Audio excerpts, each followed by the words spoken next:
Welcome to another episode of Motocross Action's 2020 series. I'm Daryl Eklund, the managing editor here. Behind us we have the 2020 Yamaha YZ250F.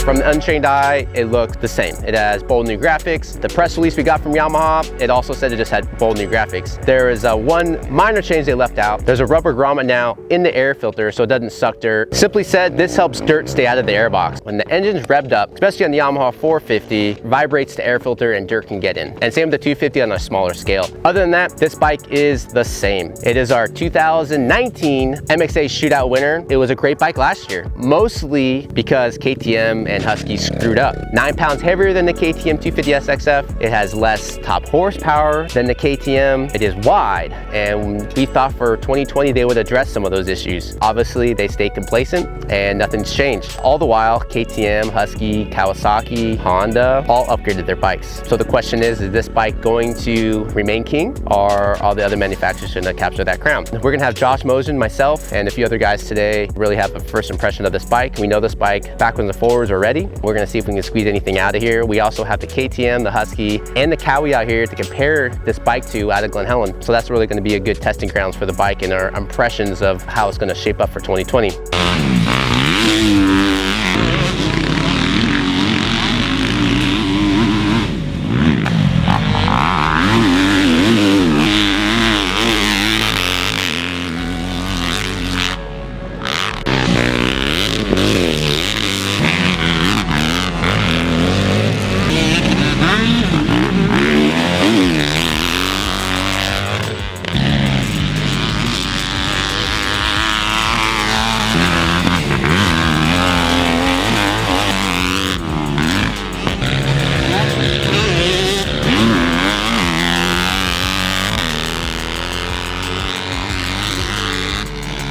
As you're watching Josh Mosen rip, what you didn't see is behind the scenes, we did a lot of testing today. Again, we had the KTM, Husky, Cowie, and the Yamaha. We did a lot of back-to-back testing. Me and Josh switched bikes pretty much all day. We did some drag racing. We went up the hills drag race. Interesting to see the Cowie and also the KTM get some notches up on the, I wouldn't say the Yamaha, but they definitely moved up in the ranks. Yamaha's still a great bike. Everyone's chasing after the Yamaha now. The Yamaha is a great bike. You jump on, you feel comfortable, has really good low to mid. It's a great beginner, novice, intermediate, obviously pro bike, but it has its issues. And this year, after riding the new Cowie and riding the updated KTM, you feel those issues a little more riding them back to back. Yeah, we love this bike. We don't love it as much as we did last year due to the fact that the other manufacturers did better. This bike feels fast, it turns really good, it has a lot of weight on the front end and the corners, what makes it feel track incredible, even in comparison to the Cowie and KTM. Power-wise, going up the hills, we really can fine-tune the Cowie and especially the KTM. The KTM up the hills and in drag race,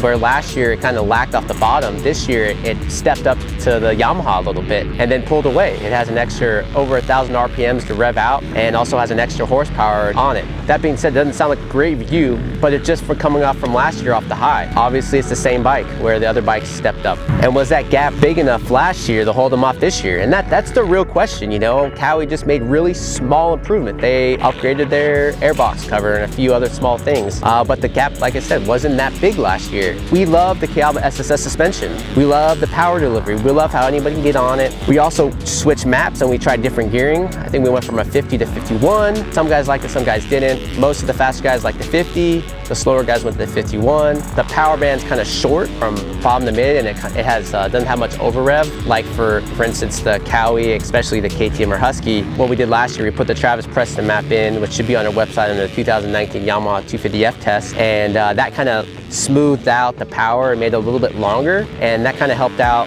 Didn't have to shift left, longer gear ratio, stuff like that. And it's also worth mentioning that today we didn't suck any dirt. That rubber grommet did its job. Also, what we said in the 2019 test, and then after the test came out, the Star Racing guys were doing it. They're actually putting vents in the airbox cover. That actually got another half horsepower to a horsepower for us, which really made the bike more exciting and stuff. So if you're looking for more power, you can also put holes in the airbox cover. And it also is kind of neat because it's up top and doesn't really get that much dirt in there. We still have a lot of testing to do not just with this bike, but mostly in comparison with the other bikes. We know what this bike can do, but we're kind of working on other bikes to see where it kind of falls. And right now we're kind of in the middle of that. Since we got 4 bikes right now, we're waiting on the other 2. As always, check out the future issue of Motocross Action Magazine for the full write-up of this test. And then as always, check out motocrossactionmag.com for all the 2020 updates, all the race coverage, product reviews, everything under the sun motocross related.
Make sure to hit that subscribe button for any 2020 videos that come out you're informed on. And here's the latest 2020 250Fs that we tested.